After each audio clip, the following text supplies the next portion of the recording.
Welcome, cemetery ghouls, Welcome to the midnight graveyard. Grab yourself some blood of babies and join us.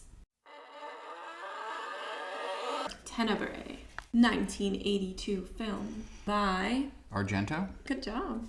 Dario Argento. I always forget his first name. It is one of the Italian cinema classics, the Giallo films. So those are murder mystery slasher films. So it's not like the typical American slashers.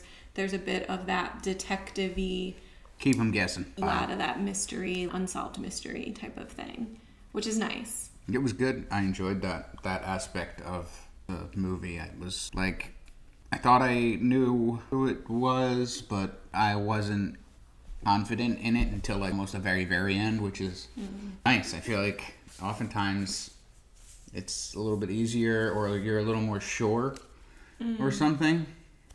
But the way they shot it or the way they edited it, because they jumped around in the time a lot, so it was a little bit of work to just stay on top of where you were in the story, and the other story is unfolding because of all the time skips and jumps. That was a little confusing, but I love me a little time traveling. Also, there was so much imagery and sensory stuff happening that you knew was important and made your spidey senses tingle, but couldn't quite figure out what was the meaning of it all. So that definitely led to some different angles of who done it. It was a different kind of horror. It was sort of scary, not like slashers are the scariest of scary movies, but there was some of that, and there was a good bit of like commentary on morality, or right? Absolutely. Which is another common theme, I think, with slasher movies in general. And done in a way that wasn't so...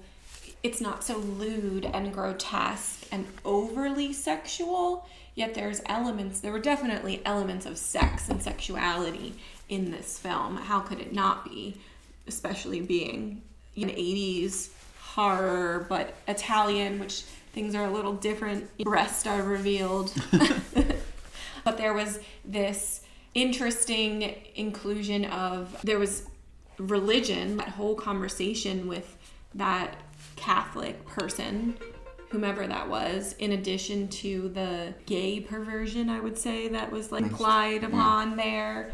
Marriage and sex in that way. A lot of that was taking place. And that ties into a lot of the imagery and symbolism that you referred to earlier. It was very clever. A lot of layers, it felt like. It was one of those where you get to the end and you're like, oh, it was that guy. I kind of thought it was that guy for a long time, but wasn't sure enough to even tell my partner, like, I'm pretty sure it's this one. And then you're like, I really can watch it again now? Yes. Because I wonder if I missed things, or if the symbolism I thought they were providing earlier aligns with the way the story ended up going, and if I missed anything. Because like with the jumping back and forth in time as well, it's a very engaging movie, right? I never really felt like bored by it, which can happen with some of the older films. I think a lot of that is just the pacing of things is increased in recent years, you know what I mean? But I wasn't bored with this. I was really like, man, even when it was a slower scene or whatever, I was mentally engaged to a degree that I was still enjoying watching the film. Not thinking about, this is a slower scene, you can speed this up. Also because you were trying to catch everything and figure out, and then wondering what time are we looking at right now, and are we going to hop away from this very suddenly, because so much of that was happening. So there were just so many elements of cinematography that I think really added to that allure that kept you engaged throughout the whole thing, even with it being an 80s Italian slasher Giallo film. But obviously very famous. It's a very famous director genre of horror. And there's some fun in it too, because there were lots of secrets that were slowly coming undone at the end. Lots of ways that the main characters had kept secrets over time that were spilling out, showing some of their own corruption, their own moral corruption. Yeah. Yeah, it's like watching a spool of thread slowly unravel, and then last 5-10 feet of it just come off real quick at the end, and you're like, oh, okay, right, okay, that's it was just good. It was very cool. The way they put the story together is, I think, the biggest thing in like keeping us engaged as viewers and keeping us guessing as to who the culprit was, even though it was just pretty standard murder mystery stuff. I wouldn't say that the plot itself was incredibly intricate or detailed or exceptional. It was just sort of the way that the story was told, which is fascinating. Absolutely. And it actually reminded me a bit of the one that I watched a while ago that was, I think it was called like Sister Ursula.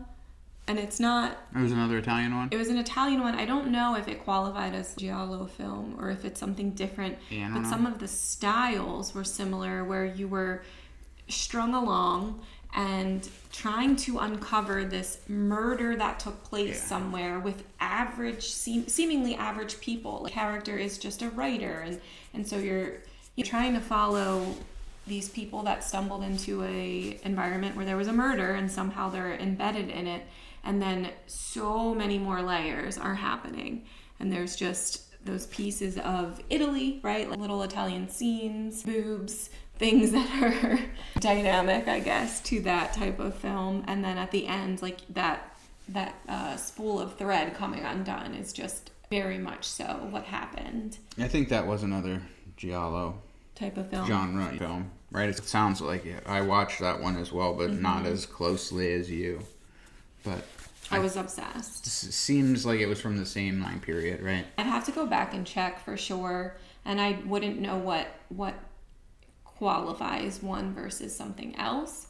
But I know that this was super popular, right? This is one of the best ones, I believe, of this particular director's, and I can absolutely understand why. And I'm curious about others and what future films were inspired by this work too. So if you've seen this one, or some of Argento's other Giallo work, it's like yellow. Literally means yellow in Italian. Let us know what you thought. Give us some feedback, or maybe you're super into films and you've got a take on this that's been maybe discussed in courses or something that you've done. I'd love to hear it. I think we both would be fascinated, right? Oh, yeah, no, absolutely. So it was Tenebrae, 1982. We saw it on Shudder, but it's out there. Watch it where you can. Give it a shot. Highly recommend. Yeah, it was and good. More Giallo films is a definite. I think it's a genre we'll explore some more. We love a little murder and love a little mystery. All right, creepy critters. Thanks for tuning in. Until next time.